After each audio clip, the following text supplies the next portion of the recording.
Good afternoon. This is a continuation of the third chapter, Rural Life and Society, Effect of Revenue Policies on Agriculture. Now the British, what they did, they experimented different kinds of methods for revenue settlement in different parts of the country. The objective was to extract more revenue from the peasants. Now condition of the peasants became very miserable due to this. Now, number 1 point, land became sellable commodity because in times of need the peasants could mortgage the land and sell it. Now, second point is beggary. What is beggary? That is bonded labor. They were forced to sell their land due to the high rate of revenue. Third point, agriculture continued to be stagnant as neither the British nor the landlord took steps to improve their condition.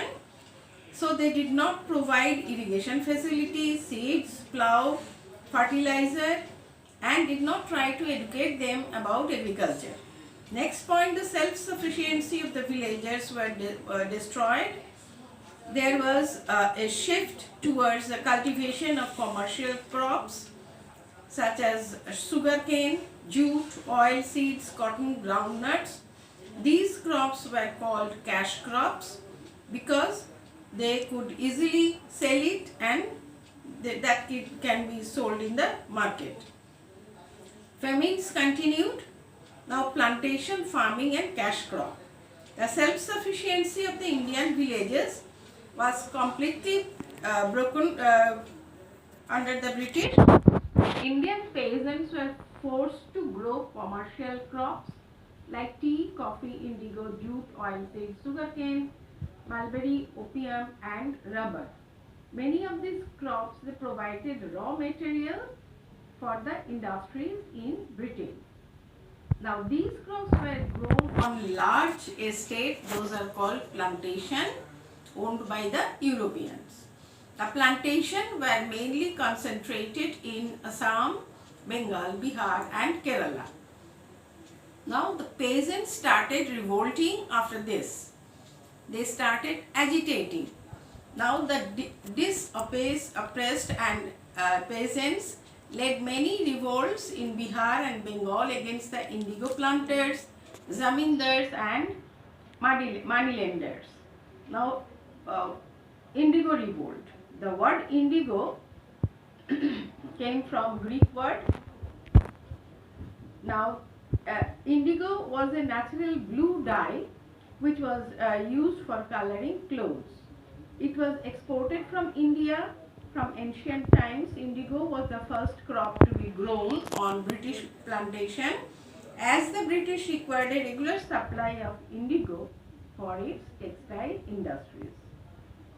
Now the indigo planters, they gave loan to the cultivators for cultivating crops which they had to sell to various factories at low prices. The planters informed the peasants that loans could be repaid only by supplying indigo to them at fixed price.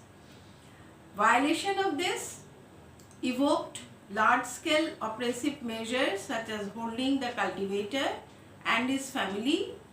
Whoever did not listen to their terms, they used to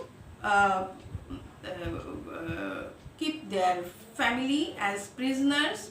They used to burn their house. Now this inhuman behavior forced them to revolt against the British in Nadia district, that is in 1859. The revolt was led by Vishnu Charan Biswas and Digambar Biswas. The other popular leaders were Kadar Mullah of Pabna and Rafiq Mandal of Malda. Now the planters were finally forced to shut down their workshop and the British banned forcible indigo cultivation. Now what was the impact of peasants' revolt?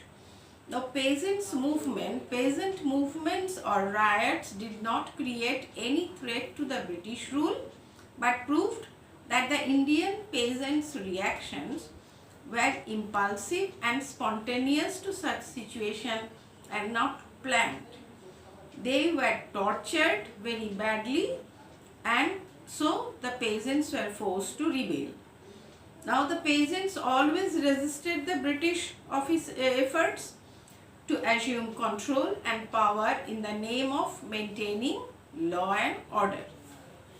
Their faith, courage, heroism and willingness to make immense sacrifices were no match against the imperialist power armed with the latest weapons and the resources of a worldwide empire. The popular movements and rebellions of the 19th century did, however, reveal the immense power of resistance against imperialism that lay dormant among Indians. Dormant means it did not come up. These revolts generated great awareness among the Indian agrarian classes about their rights.